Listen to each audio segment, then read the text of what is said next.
যে ছেলেটা চায়ের দোকানের এঁটো কাপ ধুচ্ছে রাস্তার ধারে, তাকে ডাকুন।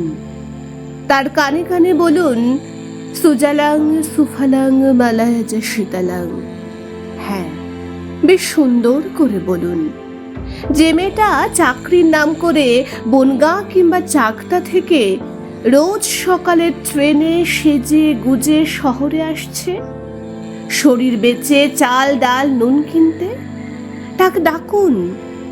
তার কানে কানে সুরেলা কণ্ঠে বলুন, সার্থক জনম আমার, জন্মেছি এই দেশে।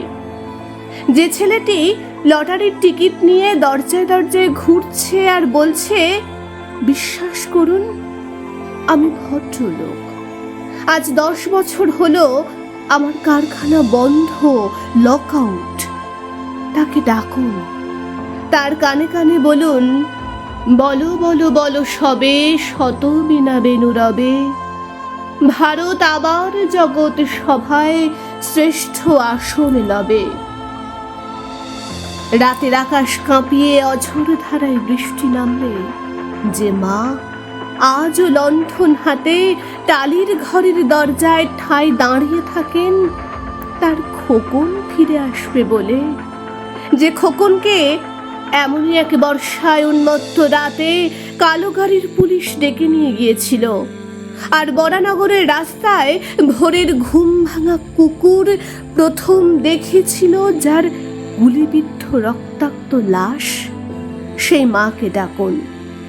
তার কানে কানে বলুন, হাম বুলবুলি হ্যায় সিকি এগন সিতা হামারা, সারে জাহা হামারা।